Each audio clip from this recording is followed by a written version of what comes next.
Hi, Dave.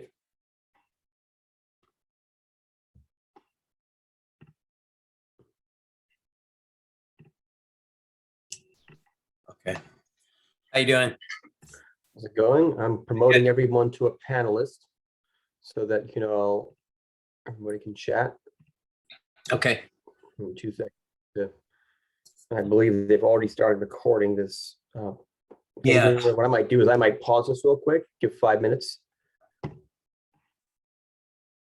Hi, everybody. It is April 21st, 2022. This is the April public meeting of ANC 5D Zoning and Development Committee. Hope everyone is doing well at home. We are holding this meeting as usual via virtual. Maybe we'll go back to in-person meetings in the future, but I think we're always going to stick with this. We're always going to allow the future, Zoom, I think, anyway. I think it's a lot more convenient. Anyway, we only have one case on tonight's agenda. That is BZA case 20709. Oh, we didn't get that incorrect. And we've got several of the owners, architects, developers behind this project who are going to come here and present tonight. I promoted everyone to a panelist. So whoever wants to introduce and chat and tell us what you're asking for, what kind of zoning relief. I'll let you take it away. Thanks, Kevin. I'll start. This is Marty Sullivan, zoning counsel for the applicant. And so the relief, as you can see from the application, is just rear yard special exception. The rear yard requirement's 12 feet, and it only applies to portion of the building that's above 20 feet vertically. So it's actually only a few feet of relief for the 12 feet. And it's up against a building with a blank wall on the neighboring building on the side wall. So I'll turn it over to the guys. They have a presentation to show you about the use and go over the plans real quick. And let me know if you have any questions for me. Sounds good. Let me know if everybody can see my screen, and I can go ahead and start. Yep, we can see it. Awesome. All right. Well, thank you, Martin. Appreciate it. And I guess just for a quick introduction, my name is Noor, and I'm one of the managing partners for Vera. And thank you for your time to meet with us today. I think we'd like to use the next couple of minutes to introduce the project, I guess maybe give an overview of what this is, who we are, and then what we're trying to achieve in Ivy City. And then we can obviously dive into the main topic of the relief. So to start with, I guess the best place to start with this is really the reason behind why we're doing this. So to give a high level overview, many of us on the team are either immigrants ourselves or descendant of immigrants from the Mediterranean. And one of the things that we're very proud of is our food and sense of hospitality. So I guess it was only natural that we dig deep into our roots and find not only how our families immigrated to the US, but also to better understand how our culture impacted the communities we kind of live in today. So among many things that we learned, we definitely see that food is one space where our cultures had a big impact. And we learned that our early immigrants from the Mediterranean landed in Veracruz in Mexico, and that's the reason behind the name here. And they also brought with them unique spices and ingredients. So we realized there's a nice story to tell, and that's how Veracruz, Vera Cucina and Bar was born.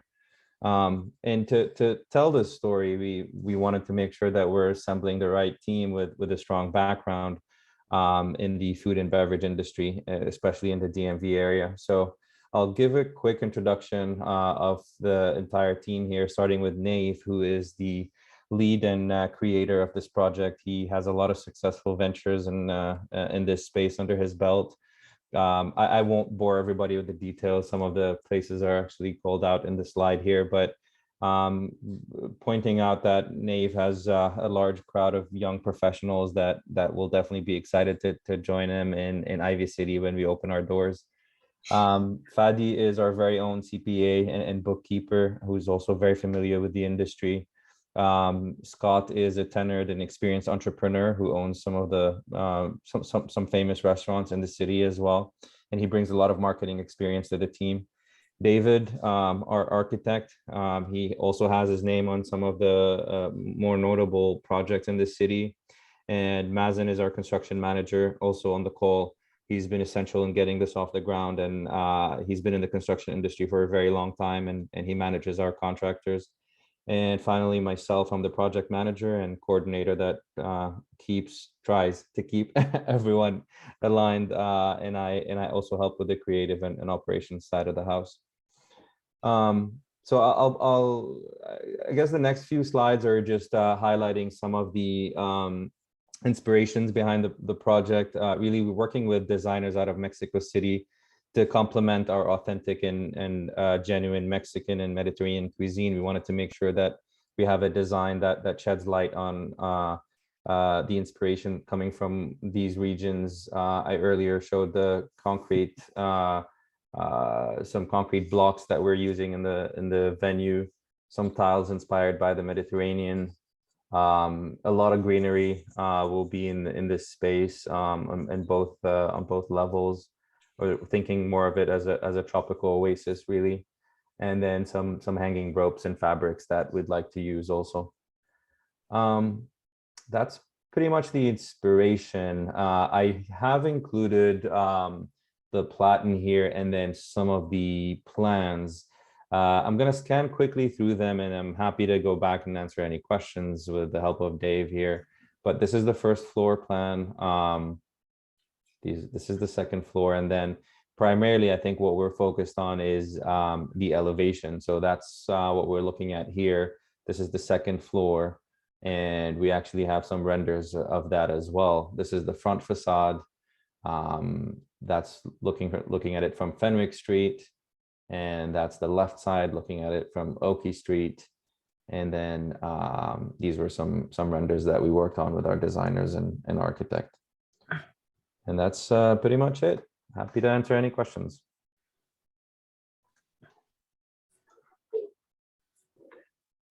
Unless anyone else on the team has anything to add also. You want to go back to the rear, to the second floor plan and just, we can kind of point out what the area of concern and what we're working on.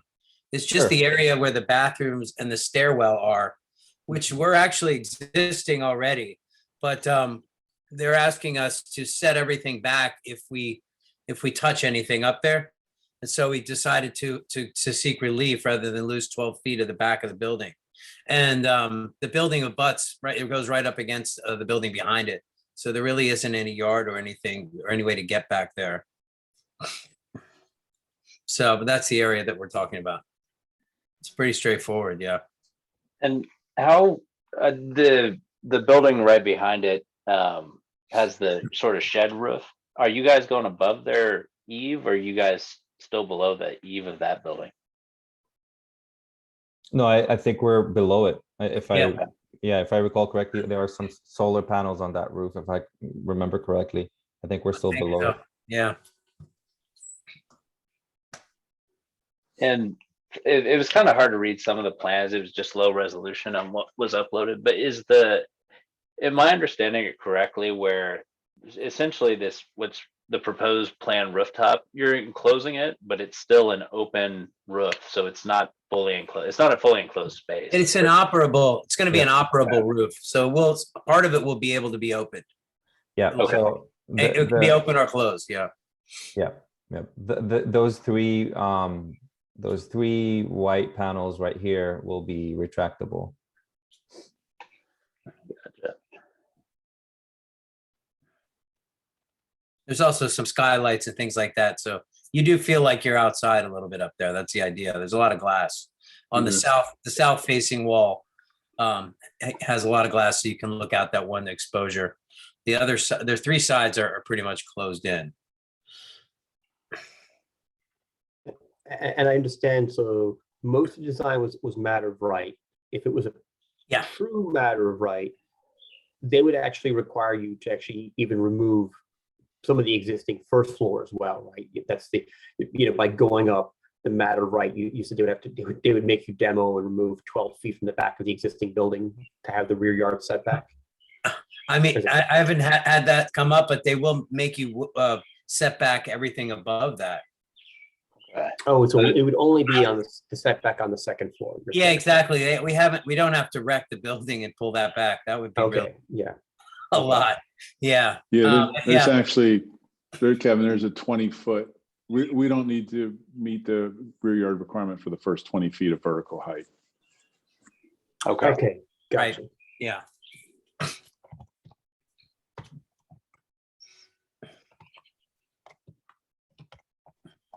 I mean, I didn't really have many other questions unless you have anything, Kevin. I didn't, just for clarification, so and again, I had the same comment as Marshall, we couldn't quite, the resolution was like 500 by 300. It was like a really low res PDF on the plan, so we couldn't, and it was rastered, so we couldn't just keep zooming in. We couldn't look at some of the details for Exhibit 6 in the case record, but We Moving can, forward. hey, Dave, Yeah. you want to maybe drop the link in the chat box? That might have the documents in better resolution. yeah, I mean, if you're not I changing. can send them to you guys. Yeah. Yeah, If you want to send it as I have the plans on Dropbox or, yeah. I think it's more important, I think, just for you guys just to submit a better PDF to okay. the BZA folks, and that way, like, if anyone wants to look at it, and if you're not changing anything, just saying, hey, you just realized the old ones are low res, they might even just swap the PDF for you without even having it. Yeah, I you know. think Marty, your people put those up there. I can make sure you guys got the higher end ones and we'll switch them out. Yeah. Yeah, well, yeah, we'll figure it out. Yeah, that's Okay. good. No. Thanks. That's a good comment. Now, on Okay. the right side of the design, when you're looking down, is that fully open? Like, I think it's an open steel trellis. Like, there's no glass between those. Is that area? Is there There's- just kind of an architectural? There's actually going to be, there's several skylights and then it is closed in. It has a roof over it. Oh, it is. Okay. With a bunch of skylights are going in there. The vision here it's changed. And so, I think we do have a plan where it shows where the skylights are. That's like there's what do you call it? A framing plan where you Oh, put the, got it. but Yeah. there should be a drawing with that. I don't know if it got on this pitch deck though, but I have a drawing so you can see what it really looks like. If there's something in the rendering, maybe you can see it. I don't know. Yeah, I'm going through my Yeah. file here. Otherwise, can we add more stuff into this, Marty? Or we can add more stuff. Well, you can always add more. I mean, and it's not going to Okay. be, and you can change it after it's approved too, as long as it's not, you're not expanding the space or affecting the relief. Okay. And But And- and so- if the full ANC wanted to see that, sure, yeah, we can get that in before the meeting. Really, this would look like kind of like it would be like a white, roof, and then there's some areas where there's glass. If you're Mhm. looking down on this. so there's no plan to, in the future, add another rooftop deck on top of this structure. The whole No. concept No. is to keep this looking. No, Got this is it. Yeah. Okay, yeah, I'm sure one of the ANC commissioners is going to ask that. They're going to view this enclosure as a second floor, and they're like, and now will there be a thing, but we'll just, I'm trying to anticipate questions the ANC might want to ask Right. in May and ask them now, so they're on this YouTube. So then they're like, okay, It would be really challenging. We don't have the capacity to handle that many more people. If we added another floor, stairwells, and all that stuff, it would change the scale of everything. Yeah. I think we could add another floor without a lot of work. And, Yeah. and does the occupancy change? Like, when by enclosing it, does the, fire egress, like, did I have to change any bit? I mean, you still need two exits, just like, it's Yeah. the same. Yeah. Yeah. The difference is when you call it the second floor, we can build on 3 of the property lines by right. Whereas you actually have to set it back all the way around if it's called a roof deck. And we would have been happy keeping the roof deck the way it was, but the guy at the zoning, he was pretty hard on it, and he said, look, if you guys even move, if you even change the rails to a different material, you've got to set them back. And so by the time they were done setting it back, we would have lost like 30% of the roof. And so we decided to spend some extra time putting it through this way. I wonder what the impetus was, because it seemed like you were enclosing it, but you weren't really changing, anything other than that as far as the footprint. So that's Right. why it's because they weren't giving you the freedom to No, redo the roof. Got it. Okay. Have any of the neighbors on either side objected to this, or would you anticipate, will they be supportive of the project? So we, Yeah. Same we owner actually on have- both sides. yeah, we actually have a covenant agreement with the owners of the adjacent building, and yeah, no objections. Okay. What's a covenant agreement? What does that mean? So it's an agreement that we are able to access their property for construction purposes. There are some openings, and it's just an agreement with them that we're good to operate in that area. I gotcha. And there's Yeah, it's no, all just commercial uses. There's a courtyard between the two buildings that we have access to. gotcha. I'm curious, what's happening to the airstream on the roof? It's gone. It's gone, okay. It's been gone, yeah. Yeah.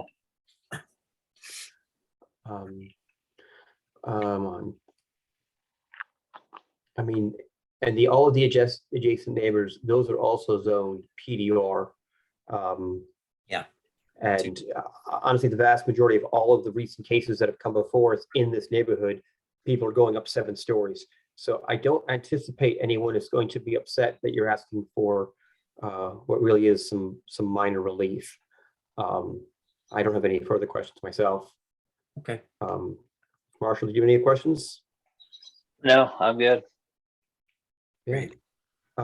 Yeah, so what I'm going to do is I'll end the meeting, and what we'll do is I will, I'll speak to Commissioner Rhodes, Sabrina Rhodes, who's the ANC commissioner for the single member district, and give her, I'll point her towards this video and just give her some quick feedback. And, maybe this is considered minor enough that you can put you guys in the consent calendar. They may not want to do that only because they typically don't do it for BZA cases, but if it's something that's pretty simple, they might have you guys come before the ANC again in May. But if they do that, they might just be like, hey, this is quick. They might not, they probably would not even ask you to go through everything you did tonight, because we can try to encourage everybody to review, to view the video. What I'll do is I'll send out a link to the ANC commissioners this evening, just to kind of like, hey, watch this. Well, that's all we got. You guys were the only people on the agenda. Things have been kind of quiet in 5D for the past few months. So Yeah. I won't take up any more of anyone's time. I appreciate you. I really appreciate you guys coming to present, and we look forward to that restaurant. Actually, I think I will go there. Thank you. Thank you very Look much. forward to having Thank you. you. All right. All right. Thank you so much. All right. Thank you. Okay. Bye-bye. Cheers, Thanks, everybody. guys. Appreciate it. Thanks. Night. Cheers.